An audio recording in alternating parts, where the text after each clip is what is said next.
President Trump is standing by a series of cost-cutting measures at the U.S. Post Office. He says it will make it better. He also blames Amazon and other internet retailers for the post office's problems. Let's bring in former Congressman John M. McHugh, who is now the chairperson of the Package Coalition. And to be clear, you served as a Republican congressman. Correct. You were also appointed by President Obama as Secretary of the U.S. Army. Yeah, it was a surprise phone call. I wasn't expecting it. I was honored to get it, but kind of a surprise. Well, from a business standpoint, the post office is critical to large and small business owners who depend on selling products and receiving money in the mail.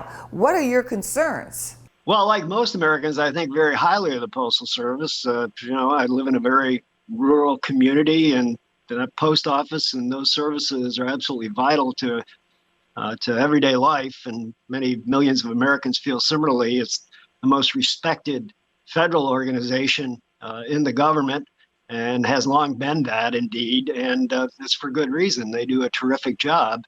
The problem we're facing right now is that they're under enormous fiscal revenue challenges because of this pandemic, COVID-19.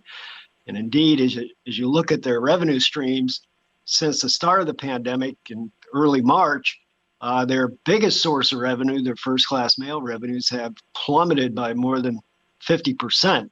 The good news there is package revenues have made up for part of that, but not all of it.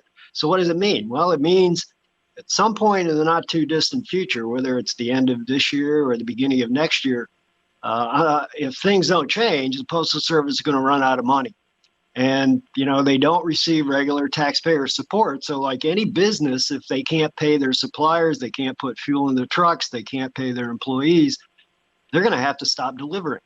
Now, that'd be a crisis, a tragedy at any time, but certainly in this time of pandemic, when more and more people are relying upon the package delivery services of the post office for everything from medicine to food to essential household goods, it would be even more critical.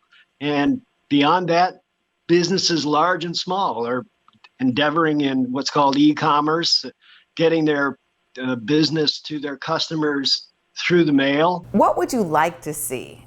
Well, I'd like to see as many Americans as possible reach out to their United States senators. There's a bill in the House that has been passed that takes, I think, reasonable steps to provide emergency relief, not a bailout, not just throwing cash at the problem, but emergency relief for the losses from COVID-19. Fortunately, there's a bipartisan bill in the Senate, Senate Bill 4174, introduced by Senator Collins, Senator Feinstein, and others, that takes a very reasoned and reasonable approach, saying to the Postal Service, if and when you run out of cash, here's a pool of money that you can access to help make up only your losses because of COVID-19. Fair to say that Congress plays a role in this because of the pre-funding of retirement that is required by the Postal Service.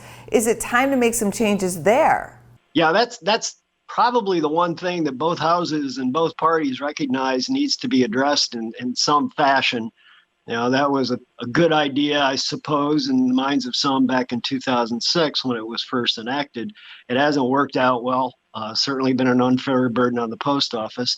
But that has to be part of a broader package of reforms as well. This is the same business model they've been using for 14 years.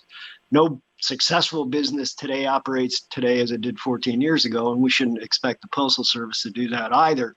But in the meantime, in the nearer term, we got to provide some relief on this cash situation. Well, great to talk to you and to get your views. We thank you for coming on our show. Thanks so much. I appreciate it. For more Business First AM, check us out on social media. We're on Facebook, YouTube, and Twitter. And go to businessfirstam.com for where to see our show on TV.